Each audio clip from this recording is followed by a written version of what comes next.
हम्म।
संध्या के 7 बज चुके हैं और हम आपके सामने उपस्थित हैं।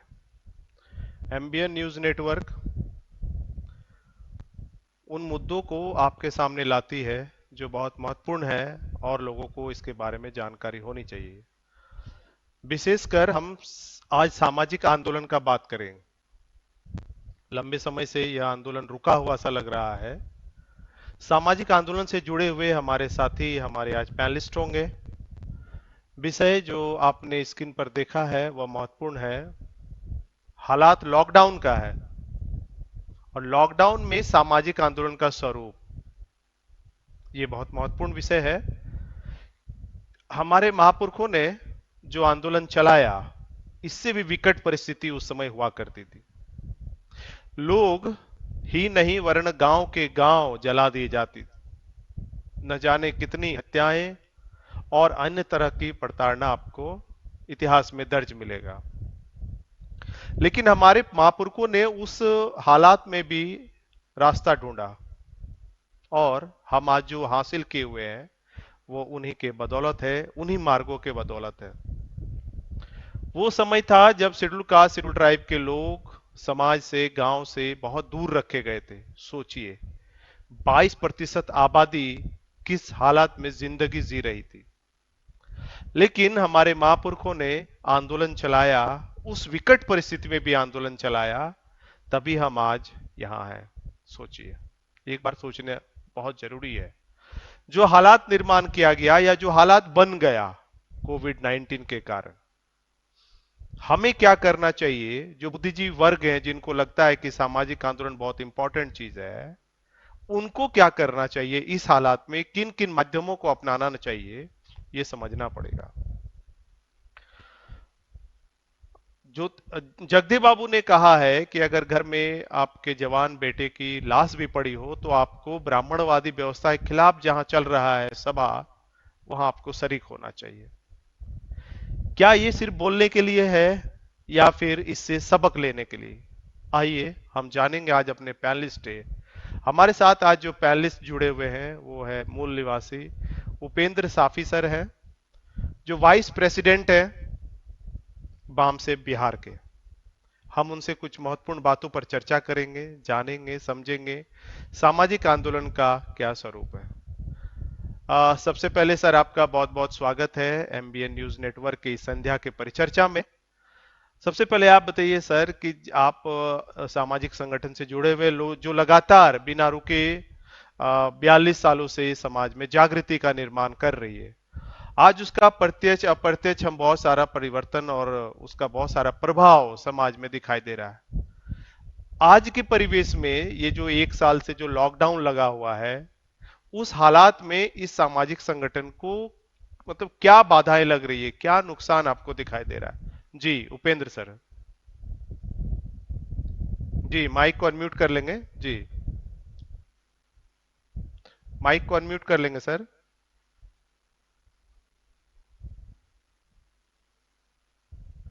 आ, माइक आपकी अनम्यूट नहीं हुई। जी हाँ बोलिए, यस सर बोलिए।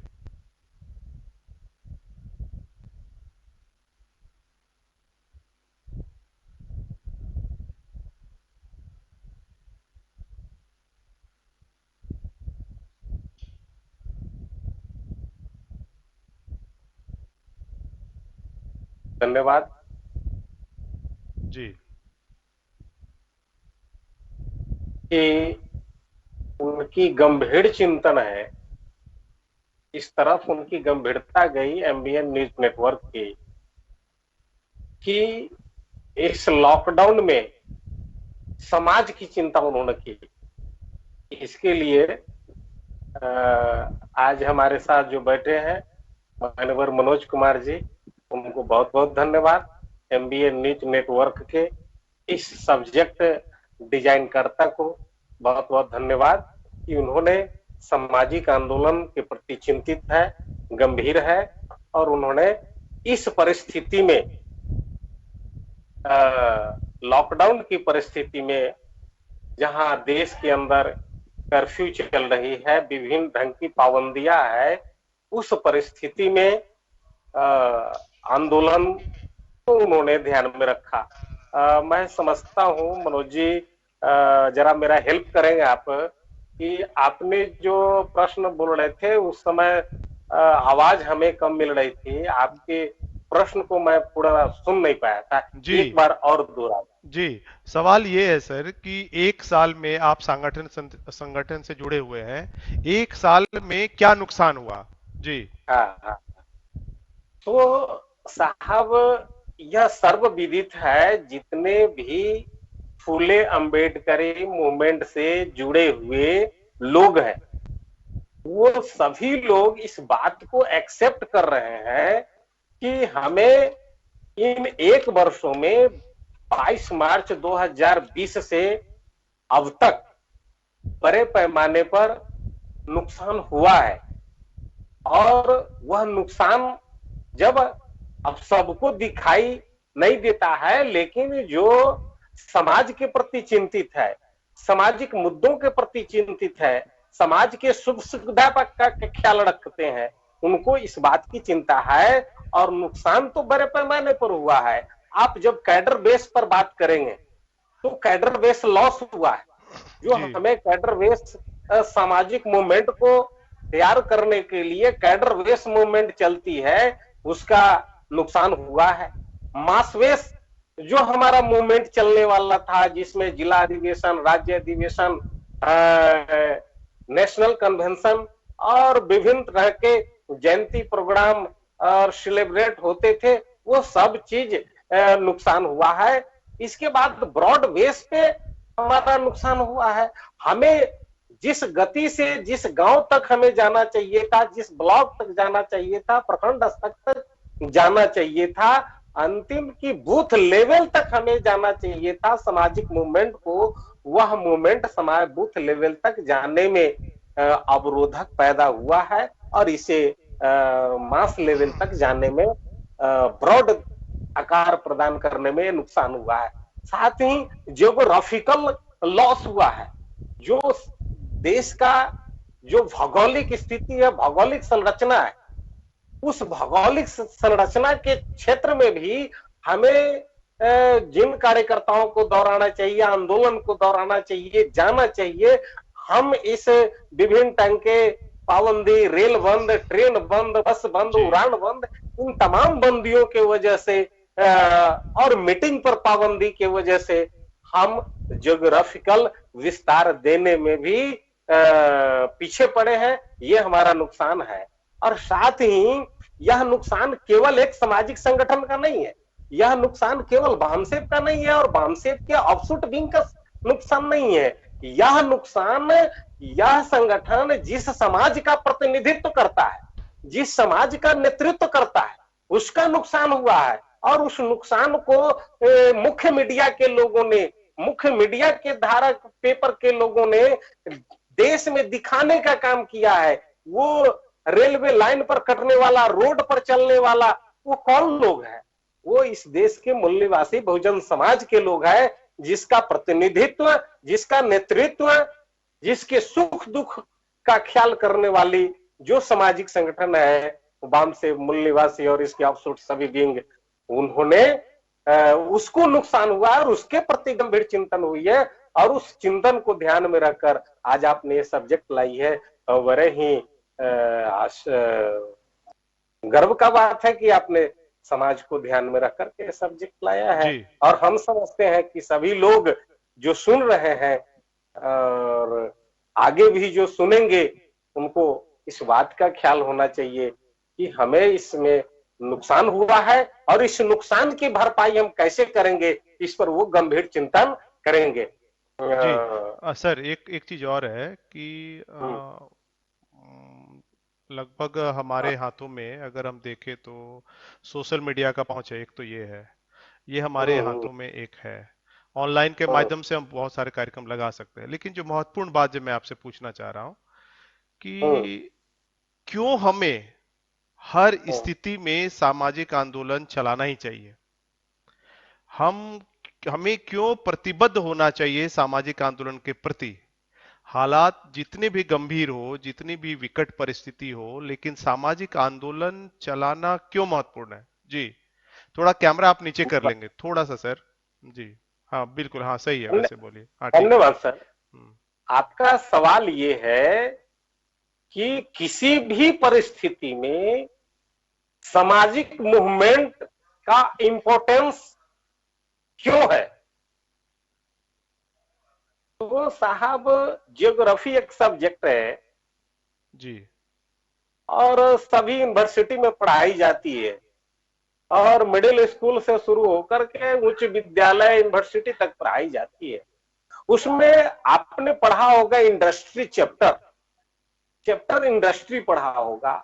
हम्म और दुनिया में जितने भी इंडस्ट्री है, ये बात मैं कई एक बार लोगों को बताया हूं कि दुनिया में जितने भी इंडस्ट्री है उस इंडस्ट्री का एक मूलभूत इंडस्ट्री होता है।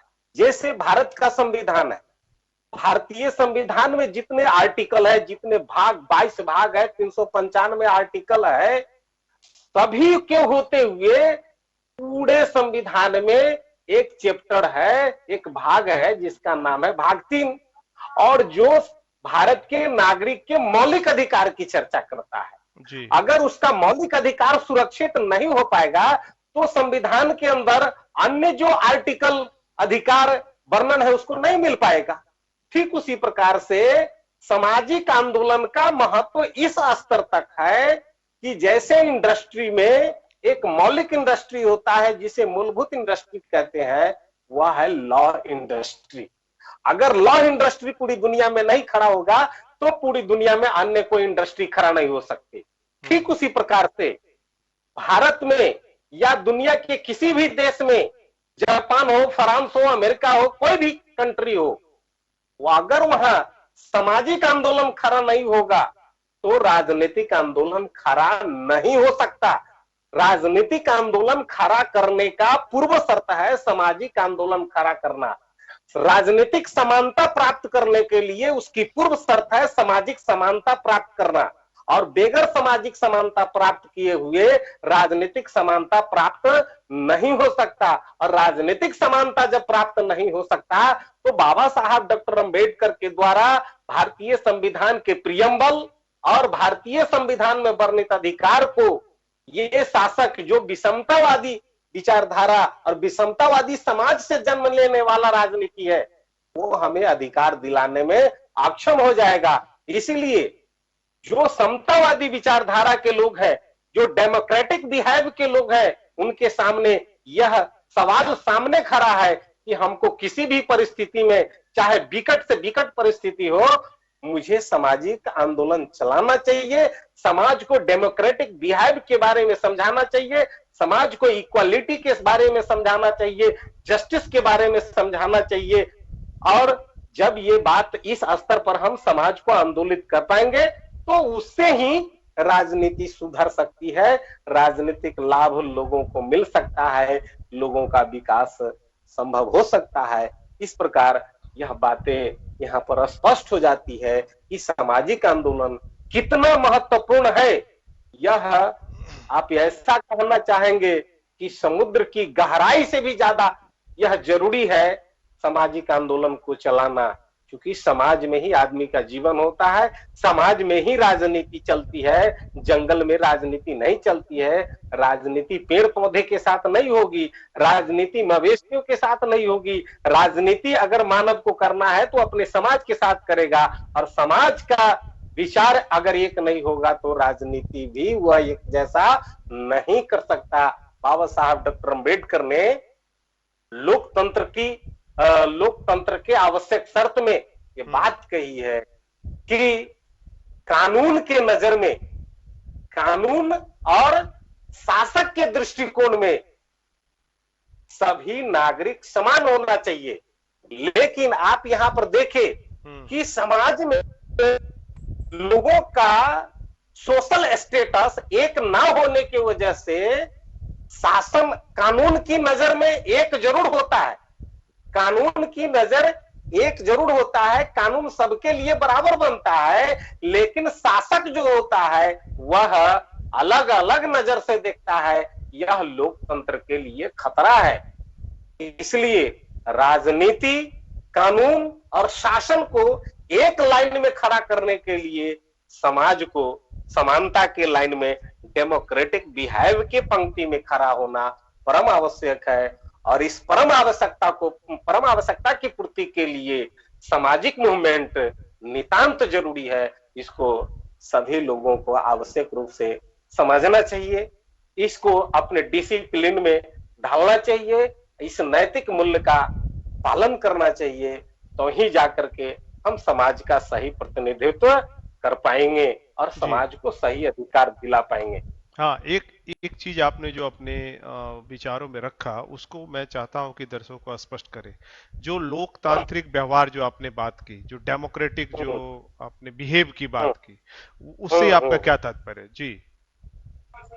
डेमोक्रेटिक बिहेव से मेरा तात्पर्य है कि डेमोक्रेसी को जैसे भारत में एक रिप्रेजेंटेटिव के लिए पैरामीटर है, एक भारत के नागरिक बनने के लिए कुछ कंडीशन है, उस कंडीशन है और उस कंडीशन को हम पालन करते हैं तो हम भारत के नागरिक हैं।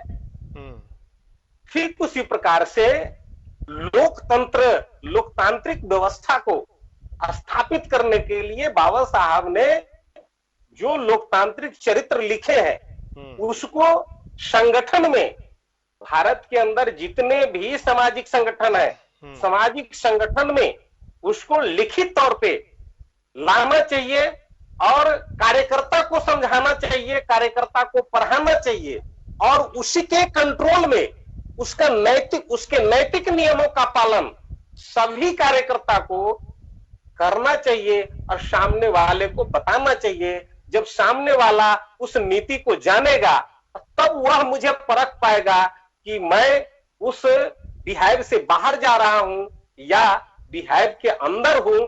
तो ये बात वहां से स्पष्ट हो जाएगी। मेरा कहने का अर्थ ये है कि जैसे लोकतंत्र लोगों की व्यवस्था है, लोगों की व्यवस्था के लिए भारत का संविधान है, उसके कंडीशन है, और जो चुनाव आचार संहिता है उसके भी कंडीशन है। ठीक उसी प्रकार से डेमोक्रेसी पर बहुत मोटी मोटी किताबें लिखी गई है। अब उसमें पार्लियामेंट्री डेमोक्रेसी है, प्रेसिडेंटल डेमोक्रेसी है, लेकिन भारत में पार्लियामेंट्री डेमोक्रेसी है। तो पार्लियामेंट्री डेमोक्रेसी का पैरामीटर है, मापदंड है, उसको भी कार्यकर्ता को उससे भी रूबरू होना चाहिए ताकि वह ये समझ सके कि हम, जैसे भारत एक देश है, भारत का एक संविधान है और भारत में इतने सारे राज्य हैं, विभिन्न धर्मों के लोग हैं, विभिन्न जातियों के लोग हैं, फिर भी भारत का संविधान सबको कंट्रोल किए हुआ है, सबको एक किए हुआ है। तो ठीक ये बात हमें समझाता है कि लोकतांत्रिक बिहेव हमको एक दूसरे से जोड़ता है। और वह कब जोड़ता है? जबकि हम लोकतांत्रिक बिहेव में हो और हम सामने वाले से भी वही बिहेव चाहते हो, तब हम एक दूसरे से जुड़ सकते हो। वरना प्रेसिडेंटियल बिहेव या विषमतावादी बिहेव या व्यक्तिवादी बिहेव एक दूसरे को जुड़ने नहीं देता है, एक दूसरे से अलग करता है। लोकतंत्र में, लोकतांत्रिक व्यवस्था एक दूसरे को बोलने का, चलने का, रहने का, खाने का, पीने का, सभी चीजों में एक साथ जोड़ता है। और इसको कंडीशनल बनाना चाहिए ताकि कार्यकर्ता, उसमें समानता का अवसर भी है, समान अवसर की प्राप्ति भी है, वह भी एक कंडीशन है। वो किसको समान अवसर, उसके लिए भी कंडीशन होने चाहिए, ताकि जो है कार्यकर्ता यह क्लियर कर सके कि हमें किस नैतिक नियमों का पालन करते हुए आगे बढ़ना है। जैसे बुद्धा ने बौद्ध भिक्षु संघ में नैतिक नियमों का नैतिक नियमों का उल्लेख किया। उनको भी बाद में जब सांघिक मीटिंग होती थी तो बाद में वो संकलित कर दिया गया, आचार संहिता बना दी गई। बुद्धा के जमाने में वो मौखिक ही रहा, लेकिन ये क्लियर कर दिया गया था कि इन नियमों का पालन करना है सभी को। वो बुद्ध को भी करना था और बौद्ध भिक्षु संघ के सभी सदस्य को करना था। वर्तमान समय में ऐसा देखा जाता है कि कुछ ऊंचे स्तर के कार्यकर्ता, सेंट्रल कार्यकारिणी के जो लोग होते हैं, वो अपने आप को अनियंत्रित समझते हैं। वो दूसरे को नियंत्रित करना चाहते हैं लेकिन स्वयं नियंत्रण में रहना नहीं चाहते, जिसके कारण और कार्यकर्ता के सामने कोई कंडीशन नहीं है, कोई बिहेव वो जाना नहीं है जो वो जान सके कि सामने वाले नियंत्रित हो रहे हैं कि नहीं हो रहे हैं। हम ये जानते हैं कि देश के अंदर पार्लियामेंट है, पार्लियामेंट जो कानून बनाती है उस कानून के अंदर में भारत का प्रधानमंत्री भी होता है, राष्ट्रपति भी होता है, सब लोग होता है उस कानून के अंदर में। तो ये नैतिक नियमों का पालन है और इस नैतिक नियमों का पालन, नैतिक नियम की जानकारी तो पहले होनी चाहिए, नैतिक नियम की जानकारी तो होनी चाहिए। और वह जानकारी तब होगा जब हमारे पास लिखित तौर पर होगा, कैडर में उसे पढ़ाया जाएगा, तो उसमें एक नैतिकता का ज्ञान बढ़ेगा और इससे जो है हम एक दूसरे को जोड़ सकने में ज्यादा सफल होंगे। मेरा और खास करके उसको लिखने के पूर्व बाबा साहब का जो लोकतंत्र के आवश्यक शर्तें हैं उसको जरूर सामने रखना चाहिए। जी जी, उस पर भी हम विषय लगाएंगे सर विस्तार पूर्वक। आवाज नहीं आ रही आपकी? जी, उस पर भी हम विषय लगाएंगे सर आगे। फिलहाल जी, एक सवाल महत्वपूर्ण है कि आज के परिवेश में लॉकडाउन लगा हुआ है, लोग डरे हुए हैं, हर कोई अपने घर में है, फिर कौन कौन सा माध्यम हमें अपनाना चाहिए अपने जो सामाजिक आंदोलन है, जो लक्ष्य हमारे महापुरुषों ने रखा है, इसको कैसे मतलब मेंटेन रखा जा सकता है? चूंकि मैं ये देख रहा हूं कि पिछले बार जो लॉकडाउन था उसमें लोगों का संक्रमण होना, फिर डेथ होना, वो रेट कम था। अभी रेट ज्यादा है, जो भी उसके हालात है, मीडिया उसको जैसे भी दिखा रहा हो। इसका मतलब ये है कि जब वो साधारण जो कोविड का अटैक हुआ फर्स्ट टाइम, तो लंबा समय 1 साल तक ऐसे ही रह गया माहौल पूरा, कुछ ना कुछ रेस्ट्रिक्शन लगा रहा। अभी जब बड़े पैमाने पर ऐसा अटैक हुआ है तो मुझे लगता है कि फिर ये साल जो है पूरा इसी तरह से लॉकडाउन के माहौल में गुजरना है। तो 1 साल में जैसा आपने पहले सवाल में बताया कि काफी नुकसान हुआ, तो अभी फिर क्या करना पड़ेगा उसको मेंटेन करने के लिए, क्या सबक लेना चाहिए? जी बहुत बहुत धन्यवाद मनोज जी। जी इस संदर्भ में मेरा ये कहना है कि पिछले साल लॉकडाउन शुरू हुआ था 22 मार्च। 22 मार्च को जनता कर्फ्यू लगाई गई थी प्रधानमंत्री के द्वारा और 24 मार्च को संपूर्ण लॉकडाउन लगा दिया गया था जी। और आपको पता ये है कि 1 जून 2020 को अनलॉक 1 शुरू हुआ था। पता है जी, अनलॉक 1 1 जून 2020 को अनलॉक 1 शुरू हुआ था जी। तो थोड़ा कैमरा के पीछे रहेंगे सर जी। जी। इसका अर्थ ये है, इसका अर्थ ये है कि जून के बाद जो बीमारी है, जो डिजीज है, उसमें कमी आ रही थी और कमी को देख करके अनलॉक 1 शुरू किया गया। बाद में 2, 3, 4, 5, 6 कर दिया गया। और बाद में फिर आप ये देखें कि फिर लोग सब कुछ फ्री होने लगे, धीरे धीरे सब खुलने लगे।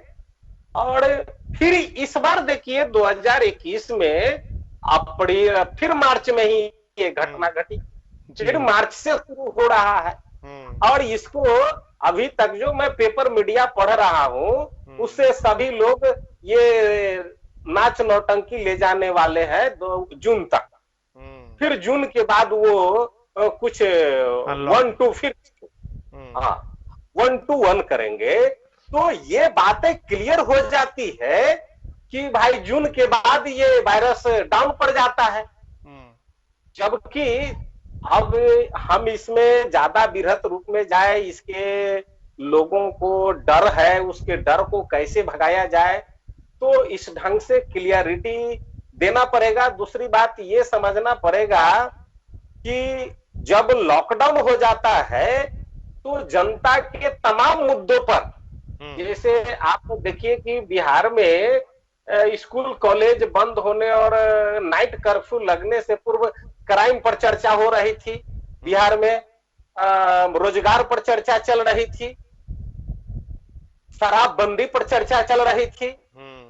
सब खत्म हो गया। लेकिन वो अभी आपने देखा होगा मधुबनी कांड, बिहार के मधुबनी जिला के राजपूत ब्राह्मण का जो जातीय दंगा हुआ, जिसमें 5-6 राजपूतों को काटा गया परशुराम स्टाइल में, इस पर चर्चा हो रही थी। सभी सोशल मीडिया के लोग, मुख्य मीडिया के लोग उस पर लगे हुए थे। लेकिन आज वो तमाम मीडिया सिर्फ कोविड पर भाषण दे रहे हैं, सरकार के विरोध में बोल रहे हैं, फिर भी कोविड सामने रखते हैं, सरकार के पक्ष में बोलते हैं, फिर भी कोविड सामने रखते हैं। इसका अर्थ ये है कि उनको कोविड सब्जेक्ट मिला हुआ है। अब ये कोविड सब्जेक्ट क्यों मिला? तो आपको पता है बिहार में 4 तारीख से लेकर के प्रथम बंदी हुई थी 11 अप्रैल तक। तो सासाराम बिहार में एक जिला है, वहां पर निजी शिक्षण संस्थान विद्यार्थियों ने अपना मौलिक अधिकार दिखाया था कि हमें पढ़ना है और किसी भी परिस्थिति में मुझे पढ़ना है।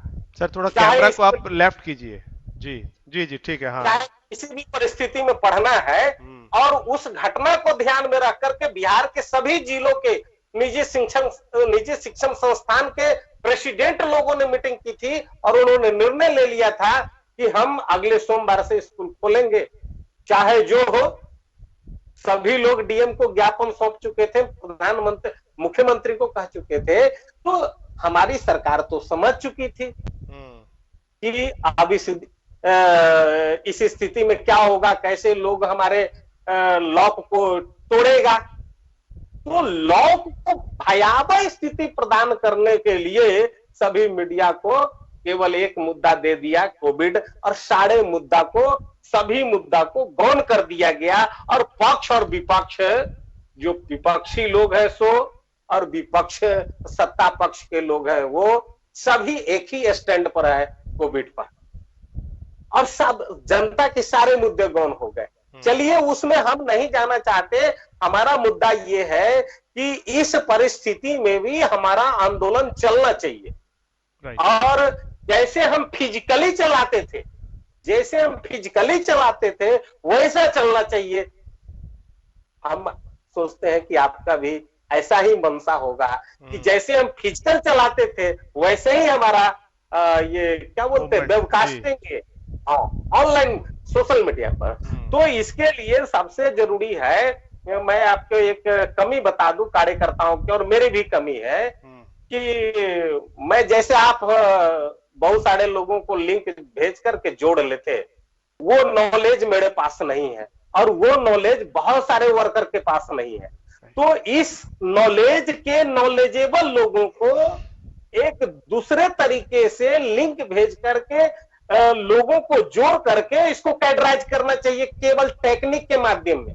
सोशल वीडियो ब्रॉडकास्टिंग और जो ये क्या बोलते हैं इसको, वेबकास्टिंग के बारे में जो नॉलेज है उससे लोगों को प्रशिक्षित करना चाहिए।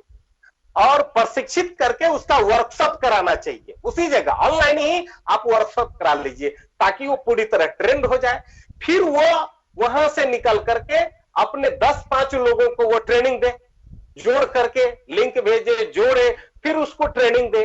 और जब वो ट्रेंड हो जाए तो फिर जैसे हम लोगों को सूचना दे दे करके मीटिंग में बुलाते थे, वैसे ही सूचना दे दे करके हम जिला स्तर पर छोटी छोटी मीटिंग अगर इसको करते हैं तो हम फिजिकली से भी ज्यादा बेहतर तरीके से और ज्यादा लोगों को इससे जोड़ सकते हैं। और ज्यादा से ज्यादा लोगों को अगर इसमें जोड़ करके ट्रेनिंग दे करके फूले अम्बेडकरी मूवमेंट को समझा करके अगर हम जोड़ पाते हैं तो जब ये लॉकडाउन हटेगा और उसके बाद जब हम फिजिकली निकलेंगे तो हमें ज्यादा ताकत और ज्यादा बल मिलेगा। और वह बल इसलिए मिलेगा क्योंकि हमने इस परिस्थिति में लोगों को अपने साथ जोड़े रखा है, बनाए रखा है। और इसके लिए हमारे साथ सोशल मीडिया ज्यादा काम करेगा।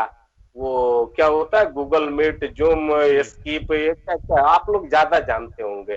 तो ये सब ज्यादा जानकार। हाँ, नेटवर्क जो कुछ निज नेटवर्क है, निज नेटवर्क के माध्यम से केवल हम राजनीतिक मुद्दे, सामाजिक मुद्दे, कॉन्स्टिट्यूशनल राइट्स, इन तमाम मुद्दों पर चर्चा करके लोगों को ज्ञान वर्धित कर सकते हैं। लेकिन जो सामाजिक मूवमेंट का, नैतिक नियम का, नैतिक मूल्यों का ज्ञान और नॉलेज है, वो उसके लिए हमें दूसरा रास्ता अख्तियार करना चाहिए। और उसके लिए अलग वेबकास्ट सिस्टम बना करके और जितना हम जोड़ सके उतने बड़े पैमाने पर, चूंकि बहुत सारे लोगों को ये सिस्टम ही लोगों को जोड़ने का नॉलेज नहीं है, उसमें क्या कुछ कैसे होता है। तो इसके नॉलेज वाले जो लोग हैं वह सप्ताह में एक रोज ट्रेनिंग कैंप रखे, ट्रेनिंग कैंप रखे, उसमें इसका भी ट्रेनिंग दे, फिर संगठन का भी, समाज का भी कैडर दे।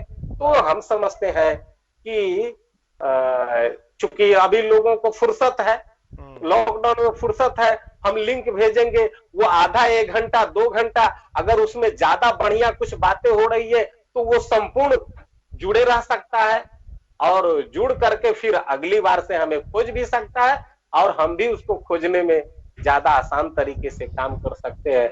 मेरा कुछ ऐसा ही सुझाव है जी। एक चीज और, जो फिजिकल मूवमेंट हम चलाते रहे लंबे समय से,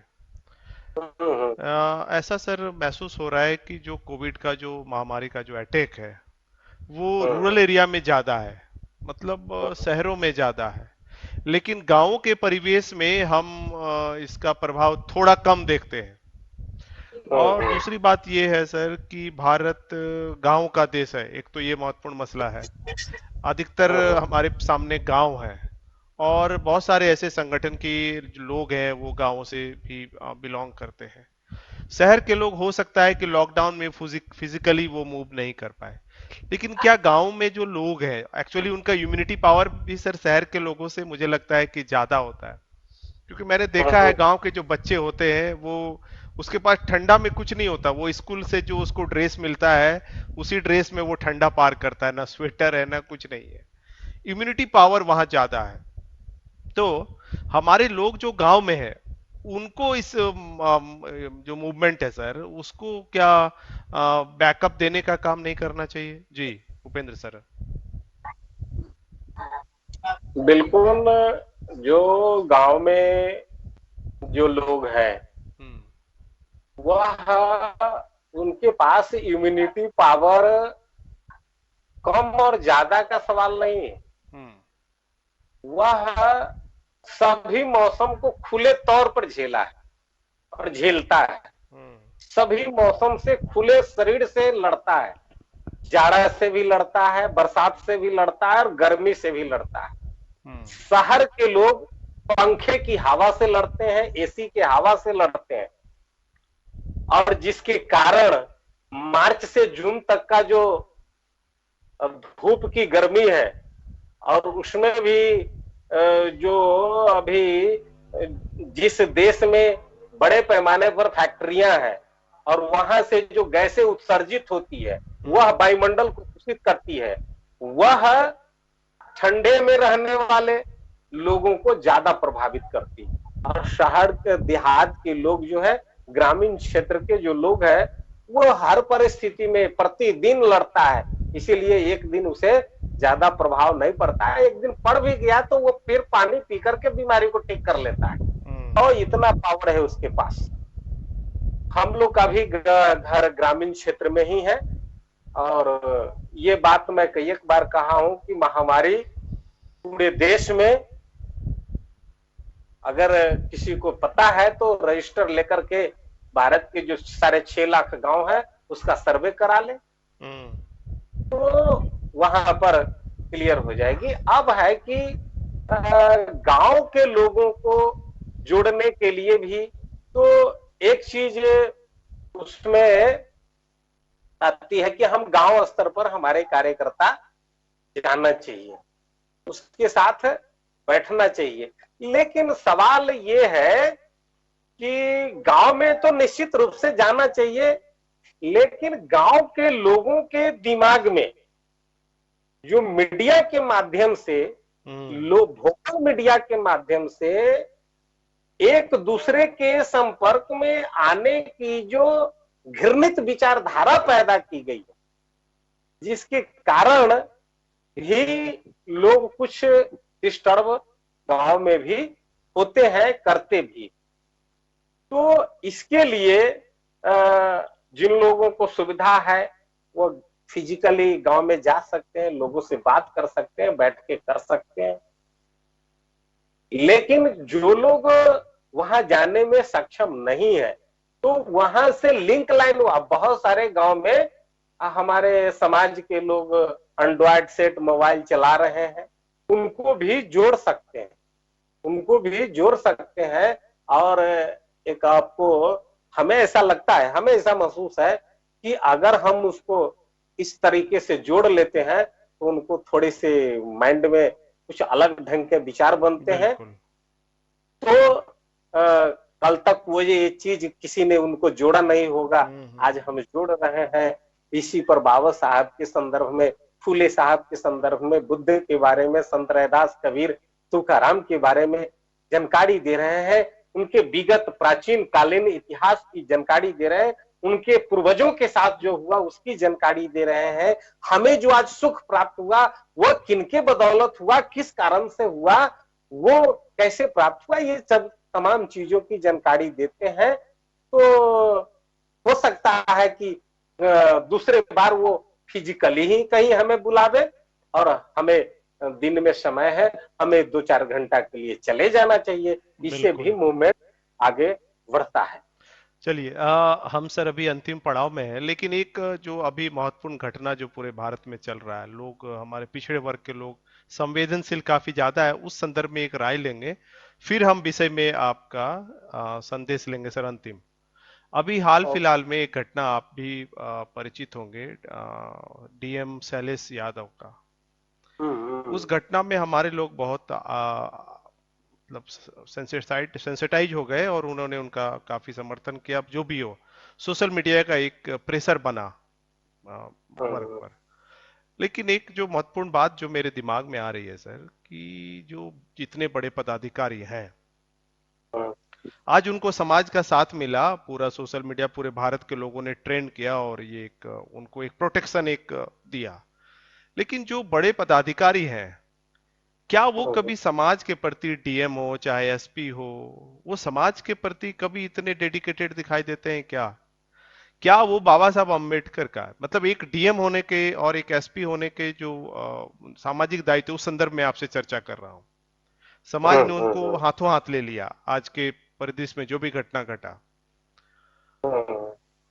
क्या सर, अगर एक डीएम चाहे, एक एसपी चाहे, तो वो पूरे जिला को ही नहीं, पूरे राज्य के राजनीति को एक दिशा दे सकता है। उसके पास इतना कवर, उसके पास उतना पावर होता है, उसके पास मतलब लोगों की कम्युनिकेशन होता है।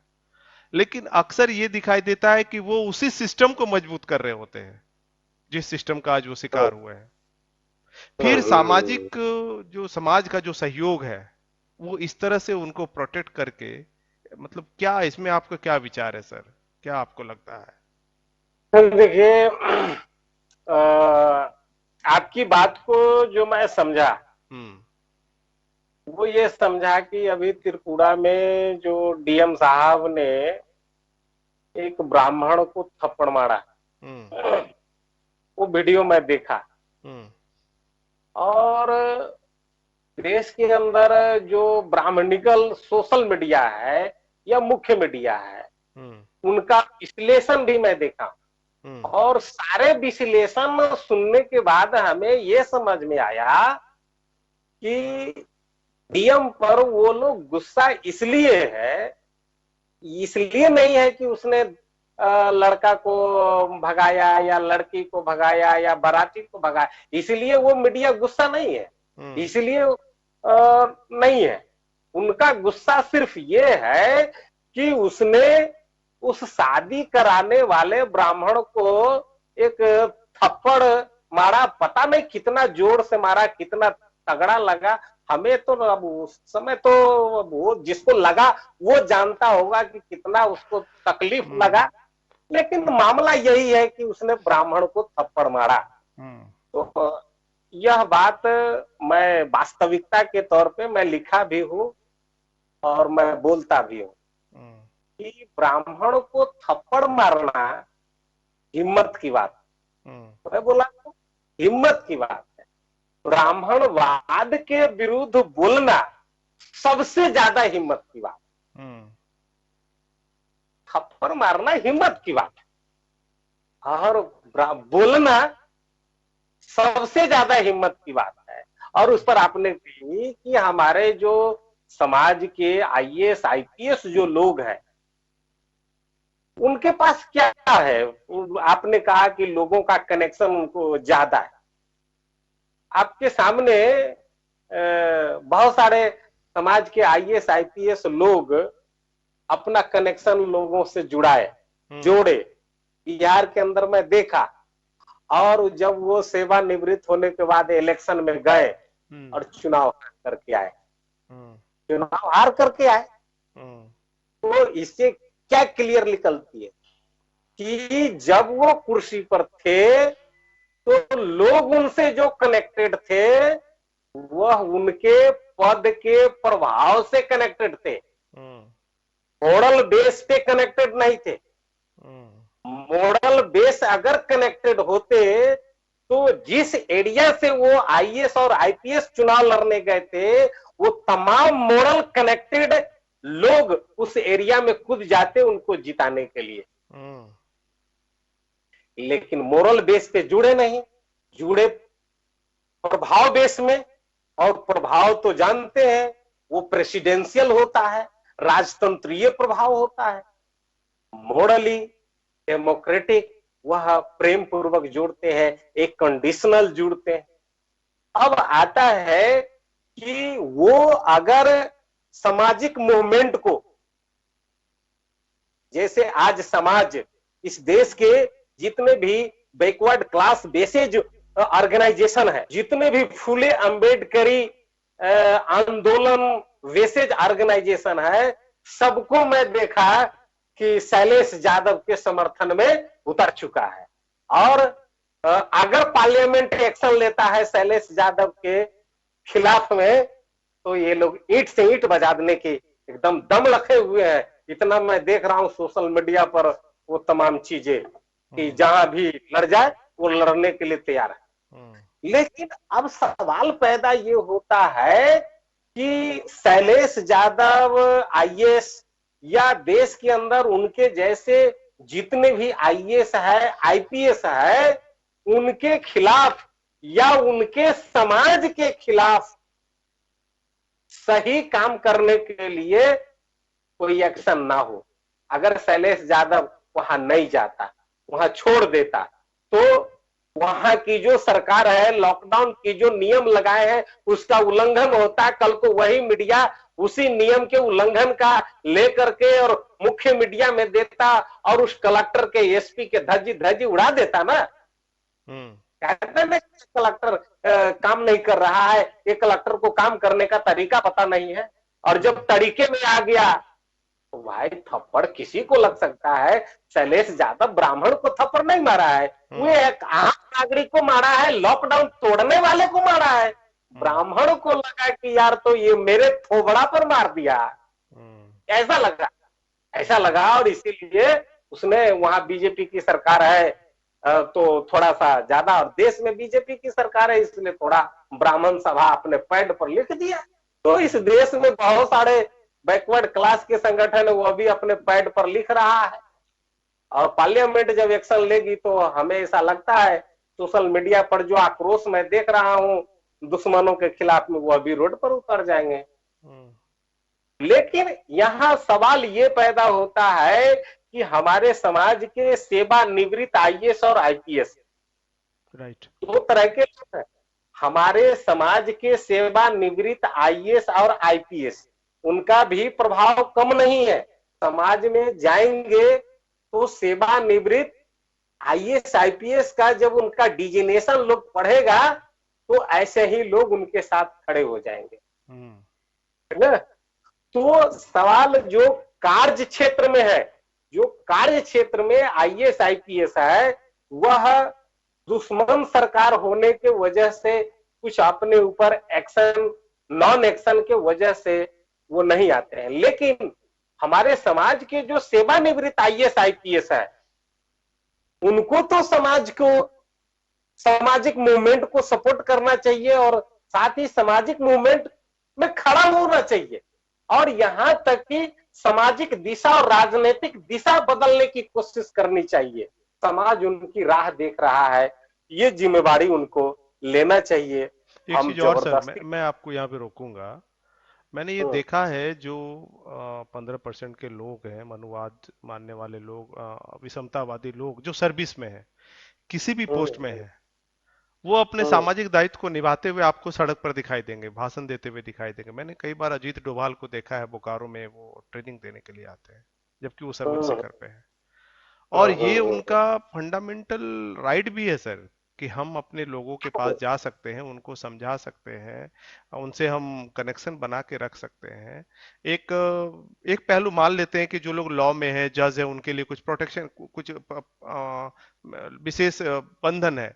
लेकिन आईपीएस में जो लोग हैं, एसडीओ है, बीडीओ है, एसपी है, डीएम है, ये लोग तो सर कस्टोडियल राइट के तहत संगठन बनाना, संगठन का विचारधारा फैलाना, अपने महापुरुषों के बारे में बात करना। बहुत सारे ऐसे आईपीएस हैं, बीपी अशोक हैं, और भी बहुत सारे लोग हैं, मैंने देखा है। लेकिन अधिकतर लोग इसमें भाग नहीं लेते हैं सर। आप इसको कैसे देखते हैं? सर अब उसको मैं ऐसे देखता हूं जी। कि जो आईएएस और आईपीएस को आपने सामाजिक संगठनों में, सामाजिक मीटिंग में अपने महापुरुषों के ऊपर में बोलते हुए सुना होगा, तो उस समय सरकार किस परिस्थिति में थी, सरकार क्या उसी विचारधारा की थी? जैसे हम्म। एक उदाहरण मैं दे रहा हूं, हम्म। बिहार में जब एक जमाने में लालू यादव जी की सरकार थी, हम्म। तो वो लोग अपना टाइटल भी बदलना छोड़ शुरू कर चुके। लेकिन जब नीतीश कुमार जी सरकार में आए तो गुप्तेश्वर पांडे जैसे आईपीएस अब खुलेआम बोलने लगा। वो सरकार अपने अनुकूल बना लेता है, सरकार अपने अनुकूल बना लेता है, फिर वो कहीं भी बोलता है,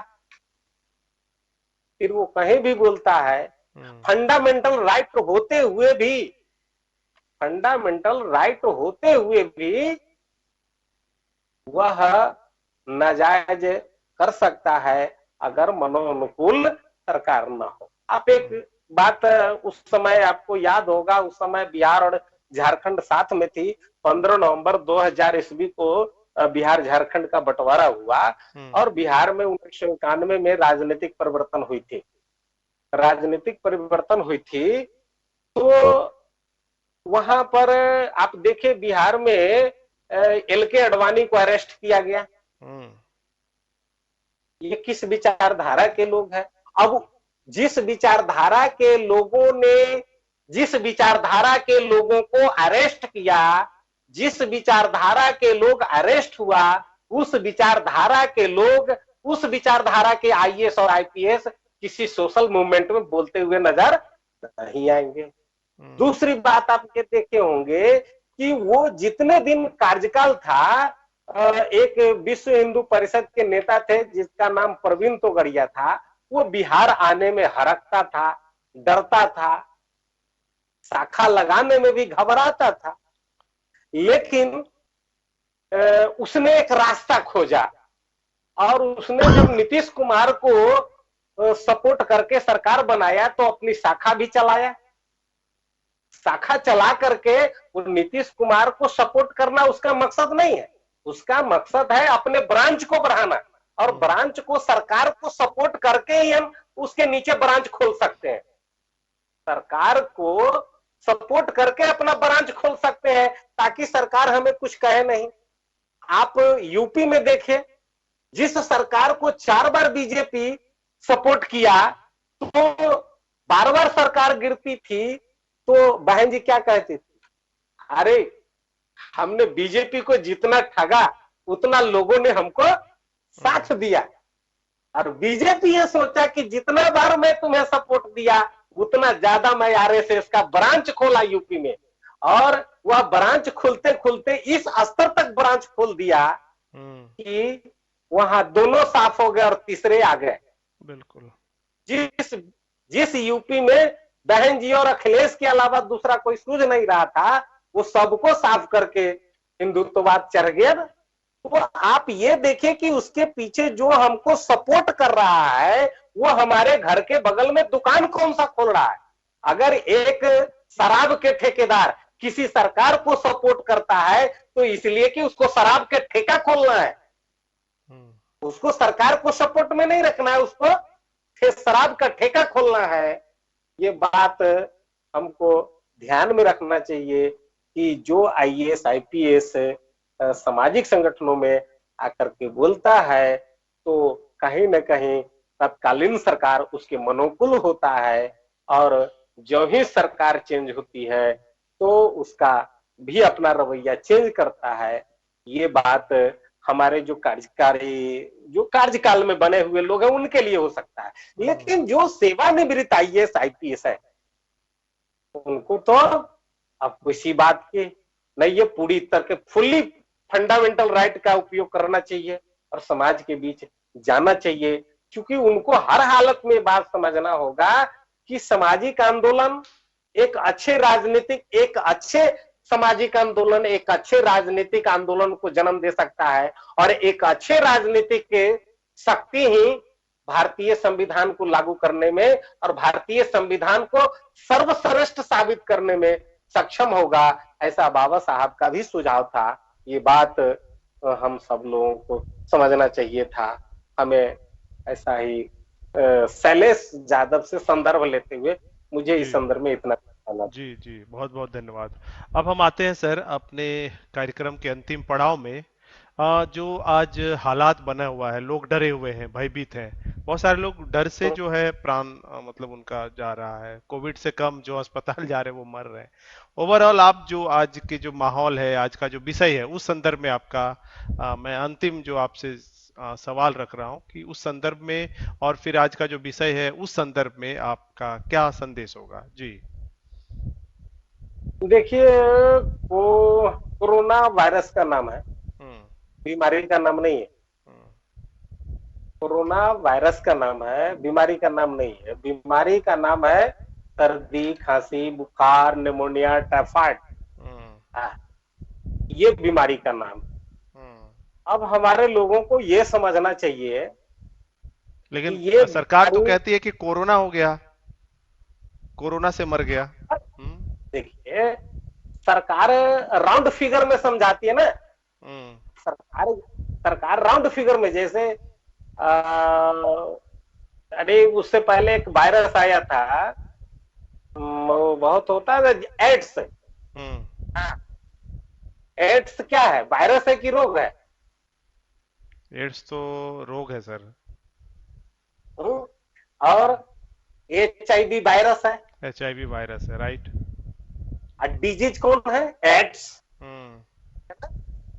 तो रोग और वायरस में क्लियरिटी पहले हो जानी चाहिए हम्म। कि कोरोना वायरस है, और उससे जो डिजीज हमें बताया गया है वह है सर्दी, खांसी, बुखार, नाक से पानी बहाना, सूखी खांसी, बुखार, तेज बुखार, ये सब चीज उससे मैंने बताए गए हैं।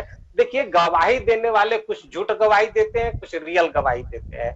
अगर केस अगर झूठा हो तो गवाह तो न जाने साल भर में कितने बयान बदलते हैं, हम्म। क्योंकि झूठ बोलने के लिए बार बार बयान बदलना पड़ता। अब इस देश के बुजुर्ग आदमी से लेकर के, मतलब सीनियर सिटीजन से लेकर के सारे लोग, बच्चा को अगर छोड़ दिया जाए, एक बच्चा को साल में 10 बार कोरोना वायरस होता है, कोरोना हम्म। वायरस का डिजीज होता है, 10 बार सर्दी, खांसी, बुखार, जुकाम होता है। हम्म। और एक यंग आदमी को साल में एक बार होना ही होना है। अब यह बीमारी, ये देखा जाए कि 22 मार्च 2020 से पहले भारत में होता था कि नहीं होता था, हम्म। एक बात थी। अगर उससे पहले भी होता था तो कोरोना वायरस का जब पेपर से, मुख्य टेलीविजन से और सरकार की तरफ से ये हट जाएगा तब होगा कि नहीं होगा। हम्म। जब प्राचीन भारत का आप इतिहास पढ़ेंगे तो ये जो नाक से पानी बहने वाला जो बीमारी है, जब हम्म। मनुष्य धरती पर आया था तो नाक से पानी बह रहा था। हम्म। हम्म। अब आते हैं कि इतनी सारे लाशें आ रही है। आ? पटना में यूपी का कुछ लाश जलता हुआ वीडियो फिल्म सब हम्म। आता है। हम्म। आ? सर, एक तो चीज मैं इसमें कहना चाहूंगा, मैंने जो कैलकुलेट किया है, चूंकि आप बात रख रहे हैं तो मैं बस इसमें थोड़ा सा आपको, कि जैसे पहले लोग गांव ले जाते थे, अगर कोई डेथ कर गया तो भाई चलो गांव में उसको ले जाना है, वहां पे लोग देखेंगे, भाई देखेगा, दूर का कोई रिश्तेदार आएगा, एक मतलब वो होता था। लेकिन अभी लोगों में इतना डर है कि वो घर नहीं ले जाना चाहते। तो जो देखिए, शहर में जो हॉस्पिटल आ रहे हैं, वहां डेथ हुआ, भाई जल्दी इनको किसी तरह से खत्म हो गए तो जला दीजिए। इस कारण मुझे हाँ, लगता है कि शमशानों में जो है लाशों की संख्या दिख रही है। जी, आप अपनी बात करें। दूसरी बात ये है कि शायद कुछ ये कोविड का सिस्टम उस्टम बना है कि जो लाश मर जाता है, जो डेथ होता है, उसको पैक कर दिया जाता है। हम्म। कोई ऐसा चीज होता है जिसमें पैक कर दिया जाता है, और हम्म। पैक करने के बाद दूसरे को खोलने की इजाजत नहीं होती है, कि सीधे उसमें से उड़ेगा, दूसरे को पकड़ लेगा। हम्म। हम्म। तीसरी बात आती है कि भाई उस डेथ के बदले में 4.5 लाख रुपया मिल रहा है, हम्म। तो 4.5 लाख रुपया ले जाए कि लाश ले जाए। दूसरी बात है कि उस लाश के संदर्भ में घृणा पैदा कर दी गई है पहले ही गांव में। हम्म। तो इतने सारे मनोवैज्ञानिक दबाव पड़ रहे हैं, तो क्यों ना 4.5 लाख का चेक लिया जाए और चुपचाप उतरी लेकर के गांव में चला जाए। हम्म। और आप ये देखिए कि एक जिला, जिस जिला में आपका घर हो, आप हम्म। हमें ये बताइए कि आपके जिला में, आपका जिला हमें लगता है कि ग्रामीण और शहरी दोनों मिला करके होगा। हाँ। मतलब आपके जिला में गांव भी होंगे और शहर भी होंगे। तो क्या आप बता सकते हैं कि एक दिन में आपके जिले में पूरी कितनी मृत्यु होती है? तो आपको पता नहीं है। नहीं।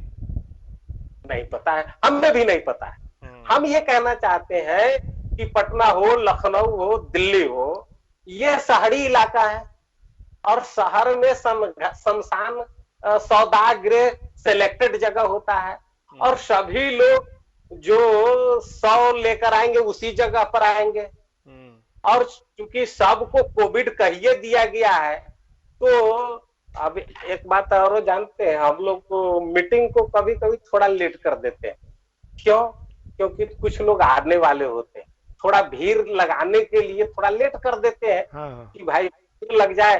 कम लोगों का फोटो खींचेंगे तो मीटिंग प्रभावी नहीं होगा। सही ज्यादा बात। लोगों का हम्म। जी। ज्यादा लोगों का हाँ। फोटो खींचेंगे तो मीटिंग प्रभावी होगा। हम्म। तो लाश को रोक करके, फिर लाश को गिनती करके, फिर उसका वीडियो बना करके देने से ये पेंडेमिक प्रभावी होगा, लोग ना बोलने में सहमेगा, और उसके दिमाग में एक आतंकवादी से भी ज्यादा भय पैदा करना है, इसके लिए कुछ कलेक्शन दिखाना पड़ेगा।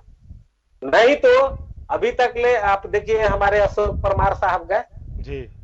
उनको भी कोविड से मरे, हम्म। लेकिन वो किडनी किडनी उनका डैमेज था। हम्म। अच्छा, इसके बाद हमारे इंजीनियर सुरेंद्र पाठक साहब गए, जी। कोषाध्यक्ष, उनका भी 2 साल पहले से भेलोर में हार्डवुड का और क्या क्या चीज का डीजी था। जी। उनकी बेटी की शादी होने वाली थी पटना में, मैं उधर जाने वाला था, गया भी था। तो वो बताए थे कि मैं बहुत चंद दिन का मेहमान हूँ, साफी जी जल्दी बेटी की शादी करके निवृत्त होना चाहता हूँ। अंकल चलिए ठीक है। तो वो अच्छा। आदमी को पहले ही पता है कि हमें क्या होने वाला है। हम्म। अभी कटिहार का एक घटना आया, कटिहार में एक वर्कर जो काफी उम्र दराज वर्कर है, वो ऑक्सीजन पे चले गए, और उनको भी पता है कि वो पहले से बीमार चल रहे हैं। तो पहले से बीमार लोग। दूसरी बात है, अभी एक घटना मैं बता रहा हूँ, आज की घटना मैं बता रहा हूँ। हम्म। एक सीवान जिले का दरोगा, हम्म। 6 दिन से वो संक्रमित था, वो इस ढंग से माने बीमारी से ग्रसित था। जब उसका आरसीटीआर टेस्ट हुआ हम्म। तो रिपोर्ट आया निगेटिव, हम्म। और उसका ऑक्सीजन लेवल डाउन हो गया। अब हमें ये जरा बता, क्लियर करके बताइए, आप ही से मैं सवाल पूछता हूँ। हम्म। 1 सप्ताह से वह सर्दी जुकाम बुखार से संक्रमित था। हम्म। आरसीटीआर जब टेस्ट हुआ तो उनका रिपोर्ट आया निगेटिव, और उनका ऑक्सीजन लेवल डाउन हो गया। हम्म। फिर वह रिपोर्ट लेकर के सीतामढ़ी के बहुत बड़े फिजिशियन के पास गए, और वो फिजिशियन रिपोर्ट देखने के बाद की रिपोर्ट निगेटिव है, फिर भी कहता है नहीं सस्पेक्ट है, हम्म। सस्पेक्ट है, इसको आप ले जाइए, ले हम्म। जाइए। अब वो आदमी फिर ऑक्सीजन एम्बुलेंस से वो करके पटना गया, और पटना में भर्ती हुआ। तो हम्म। अब हमें ये बताइए कि जब सप्ताह भर से जो आदमी बीमारी से ग्रस्त है उसका रिपोर्ट निगेटिव कैसे आता है, हम्म। और जो बीमार नहीं है उसका रिपोर्ट पॉजिटिव कैसे आ जाए। और पॉजिटिव का नाम सुनकर के ही दिमाग हिल जाता है। जैसे इंटेलिजेंस ब्यूरो हम्म। इस देश में अगर किसी सांप्रदायिक विचारधारा को रंग देना है, हम्म। तो वह पेपर में न्यूज देता है कि फलाने मस्जिद के आसपास पाकिस्तानी आतंकवादी छुपे होने की सूचना मिली है। खुफिया एजेंसी ने दी है, और हम्म। वह न्यूज पेपर में छपती है। तो पूरे देश के जो लोग पेपर पढ़ने वाले लोग हैं, उनके दिमाग में कौन सी विचारधारा बनती है? हिंदू मुसलमान की, आतंकवाद की। तो इस ढंग से मुद्दों से भटकाने के लिए, मुद्दों से लोगों को हटाने के लिए भी यह बातें चर्चा में लाई जाने चाहिए। हमारे लोगों को इम्यूनिटी पावर बढ़ाने के लिए भी ये बातें चर्चा में लानी चाहिए। और अंततः हम ऐसा कहेंगे कि हमारे लोगों को सिर्फ सुनने के लिए, देश के अंदर अधिकांश लोग क्या बैठे हुए घर पे सुनने के लिए बैठे हुए। अभी आपसे जुड़ने से पहले कलकत्ता से मेरी बातचीत हो रही थी, हम्म। और वो बहुत बड़े इंजीनियर थे, बहुत बड़े इंजीनियर थे। और वो इंजीनियर को मैं समझा रहा था कि आप इंजीनियर हैं, तो आप तो टेलीविजन पर सुनने के लिए बैठते हैं कि कहने के लिए बैठते हैं, या चिंतन करने के लिए कभी बैठे हैं? किसी भी सब्जेक्ट पर, किसी भी सब्जेक्ट पर आप कभी सोचने के लिए बैठिए, उसका सही गलत क्या है इस पर दिमाग लगाइए। तो हमारे इस देश के अंदर जो हम मूल्यवासी बहुजन समाज के साथ साथ, हाँ कह सकते हैं मूल्यवासी बहुजन समाज के ज्यादातर लोग सुनने के लिए बैठे हुए, और जो सुनेंगे वही बोलेंगे। जी। सोचने के लिए नहीं बैठे हैं। सोचने के लिए कभी बैठे तो सही, किसी मुद्दे पर चिंतन करने के लिए तो बैठे, किसी मुद्दे पर पीएचडी तो अपने आप करें, किसी विषय पर शोध करें, अब ये देखें कि जो सामने वाला जो एंकर है, जो सामने वाला रिपोर्टर है, वो जो रिपोर्टिंग कर रहा है, वो क्या मेरी संस्कृति का लोग है? हम्म। उसका जो सामाजिक बिहेव है वो मेरे जैसा है क्या? हम्म। अगर मेरे जैसा है तो अगर वो ऐसा कहता है तो निश्चित रूप से हमें डराने के हिसाब से हमारे अधिकार को ध्यान में रख करके ही बात आगे करेगा। अगर मेरे संस्कृति का लोग नहीं है तो निश्चित रूप से वह जो बातें बोल रहा है उसके पीछे वो अपना मकसद रखे हुआ है, और वो अपनी मकसद की कामयाबी को ध्यान में रख करके वह किसी बात को परोस रहा है, और उस बात पर हमें चिंतन मनन करना चाहिए। मैं नहीं कहता हूं कि ये मीडिया नहीं देखिए, वो मीडिया नहीं देखिए, मीडिया को देखिएगा, देखना जरूरी है, लेकिन उसके साथ ही जब देख लिए तो कम से कम आधा घंटा, 1 घंटा उन तमाम बातों के सही और गलत में जाकर के रिपोर्ट करना चाहिए। अपने को उसी विचारधारा से जो समाज में बातें हैं उससे कंपेयर करना चाहिए, और कंपेयर करके यह निष्कर्ष निकालना चाहिए कि कहां तक ये बातें सही है, कहां तक बातें गलत है। देश की शिक्षण संस्थान बंद हो गए, क्या सरकार ने ऑनलाइन पढ़ाने के लिए जैसे वो चावल गेहूं देता है, हम्म। लोगों को गैस सिलेंडर दिया, क्या उसी ढंग से सभी घर में उन्होंने लैपटॉप दे दिया है क्या? लैपटॉप की सिस्टम दे दिया है कि भाई बच्चा जब हम स्कूल कॉलेज बंद करेंगे तो बच्चे घर में ऑनलाइन क्लास कर पाएंगे? अगर ये अभी रिपोर्ट पेपर के मीडिया के ही हिसाब से 70% बच्चे ऑनलाइन क्लास नहीं कर रहे हैं, हम्म। तो कौन लोग कर रहे हैं? 30% लोग कर रहे हैं। 30% लोगों के बच्चे ही कर रहे हैं ऑनलाइन क्लास, तो 30% में तो 15% समझ लीजिए आरे लोगों का बच्चा पढ़ रहा है, और 15% जो इस देश के मूल निवासी बहुजन समाज से जो सक्षम परिवार है वो अपने बच्चों को पढ़ा रहे हैं। तो इसी को कंक्लूड कर दिया तो 30% आ गए, तो बाकी बच गए 70%। तो 70% जो हमारे लोग हैं वो नेट एंड क्लीन मूल निवासी बहुजन समाज के लोग बेवकूफ हो जाएंगे, बच्चे बेवकूफ हो जाएंगे। कल को उनसे कंपटीशन कराया जाएगा, वो कहां से सक्षम होगा, और नहीं सक्षम होगा तो उसके ऊपर में दोष किसका आएगा कि ये आरक्षित वर्ग के लोग हैं, नॉन क्वालिफाइड है, जिम्मेवारी निभाई नहीं और पहले ही नॉन क्वालिफाइड कर दिया। और इसकी चिंता किसको करनी चाहिए? जिनके जो हम मूल निवासी बहुजन समाज के सक्षम लोग, जिनके बच्चे ऑनलाइन क्लास कर रहे हैं, उनको चिंता करना चाहिए ये 70% का।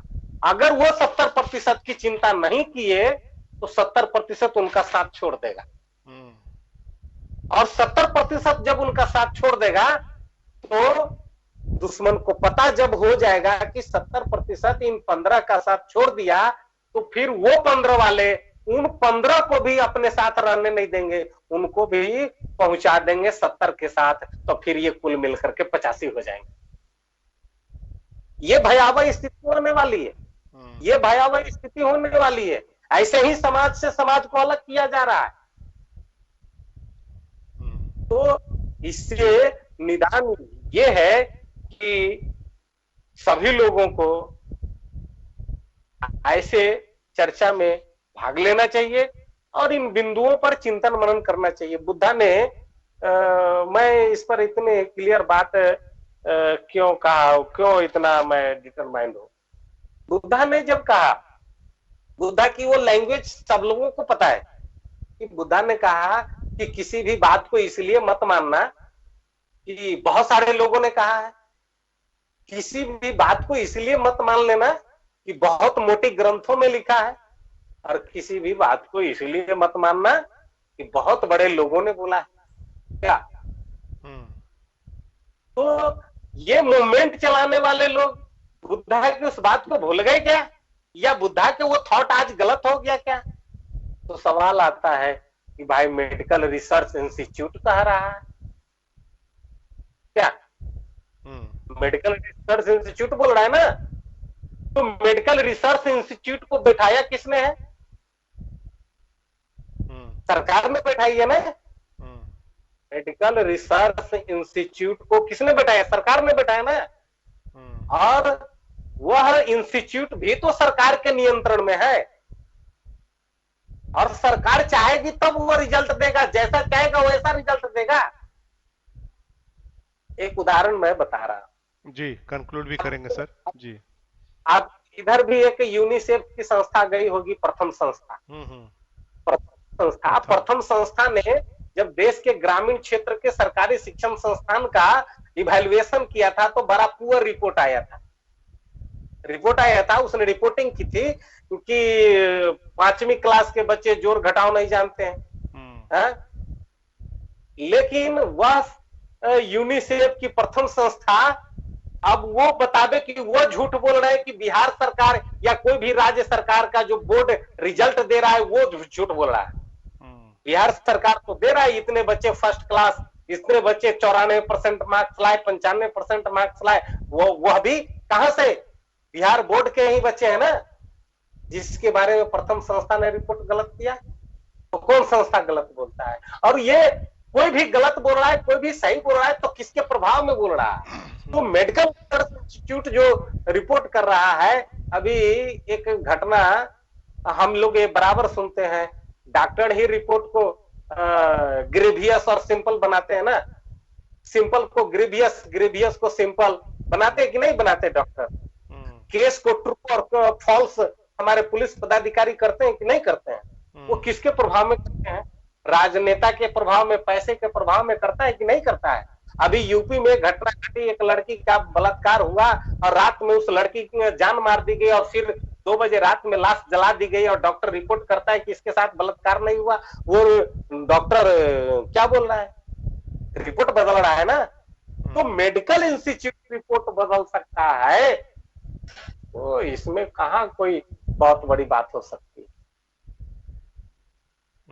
इसलिए स्वयं को सजग रहते हुए बुद्धा के साथ खड़े रहिए, नैतिक नियमों के साथ, जो भोजन पानी साफ सफाई, जो रहन सहन का नियम है उसके साथ पालन कीजिए। और जो गंभीर डिजीज है, जो पहले से ग्रसित है, तो कभी भी किसी भी झोंका में जा सकते हैं और हॉस्पिटल में जाएंगे तो उनको कोविड लिखा ही जाएगा, क्योंकि किसी भी मृत्यु को दूसरा बीमारी से लिखा ही नहीं जाए। अभी देश के अंदर दूसरे बीमारी से तो मौत हो ही नहीं रही है, केवल कोविड से ही मृत्यु हो रही है। ये भी आश्चर्य की बात है। दूसरा कोई चीज से मृत्यु नहीं हो रही है, केवल कोविड से हो रही है। यह भी सोचना चाहिए ना कि भाई इस समय हार्ट के पेशेंट खत्म हो गए क्या? ब्रेन हेमरेज खत्म हो गया क्या? ये सब नहीं होता है अभी क्या? तो इस पर भी चिंतन मनन करके स्वयं को संतुष्ट होना चाहिए और लोगों को बताना चाहिए। और मान लीजिए कि देश में 1 अरब 35 करोड़ जनसंख्या है, अगर 1 करोड़ लोगों को भी कोविड संक्रमित कर ही दिया, इतना हुआ, 0 पॉइंट में भी जाएगा, 0 पॉइंट में प्रतिशत जाएगा, फिर भी काहे को घबराना? हमें निश्चित रूप से जो एक फैमिली का सिस्टम है वो लोगों को बताना चाहिए, रहना चाहिए। और जो प्राथमिक उपचार की दवा है, कभी सर्दी खांसी बुखार हो तो उसका दवा लीजिए, स्वस्थ रहिए। बस इतना हम लोगों को संदेश देंगे। और साथ ही ऐसे जो चैनल हो, समाज के जो न्यूज चैनल है, उससे लोगों को जरूर जुड़ना चाहिए। जितना समय मिले उनकी सुविधा अनुसार जुड़ना चाहिए। साथ ही ऑनलाइन कोई भी मीटिंग हो उसमें जरूर शरीक होना चाहिए और जरूर अपनी बात रखना चाहिए। और ऑर्गेनाइजर को और उस मीटिंग के कंडक्टर को निश्चित रूप से पार्टिसिपेट सभी लोगों का विचार लेना चाहिए। यही लोकतंत्र की खूबसूरती है जी। क्योंकि जब लोग बड़े सभा में कोई आदमी उससे अपने विचार रखने के लिए बोलता है तो उसके अंदर एक अलग ढंग के साहस का निर्माण होता है, उसे खुशी होती है। ऐसा हम मानते हैं और ऐसा ही लोगों को इस काल में, कोविड काल में, लॉकडाउन पीरियड में ऐसे ही सोशल मीडिया का सहारा लेना चाहिए। इतना कुछ कहते हुए आपने मुझे मौका दिया, इसके लिए आप लोग आपको भी बहुत बहुत धन्यवाद। और आप सभी एमबीएन न्यूज नेटवर्क के ऑर्गेनाइजर, श्रोता, ऑडियंस, सबको बहुत बहुत धन्यवाद। अंत में जय भीम, जय मूल निवासी, जय संविधान, जय भारत। जी, बहुत बहुत धन्यवाद। हमारे साथ बहुत ही हेल्दी डिस्कशन के में चर्चा लिया आपने। हमारे साथ उपस्थित थे मूल निवासी उपेंद्र सापी, प्रदेश उपाध्यक्ष हैं वाम सेफ के। आपको सर बहुत बहुत धन्यवाद, आपने सभी विषयों पर प्रखरता से जो सही है वो उस पर आप बात रखें। दर्शकों से एक अपील है कि इस कार्यक्रम को आप अधिक से अधिक लोगों तक शेयर कीजिए, व्हाट्सएप में उनको लिंक भेजिए, फेसबुक में अपना शेयर कीजिए, आपका जहां भी पहुंच है पहुंचाइए। अच्छा लगा है तो सुझाव में जरूर हमें मेरा हमारा प्रोत्साहन बढ़ाइए। अगर कुछ इसमें सुधार करना है तो सुधार हेतु भी हमें लिखिए, हमें विषय भी आप भेज सकते हैं कि किन मुद्दों पर हमें चर्चा करानी चाहिए। और हमारे साथ हर रोज 7 बजे से 8 बजे तक हमारे साथ जुड़िए। कल हम फिर एक बहुत महत्वपूर्ण विषय पर आपके सामने उपस्थित होंगे। मिलते हैं कल 7 बजे। जय भीम, जय मूल निवासी, जय संविधान, जय भारत। जय भीम।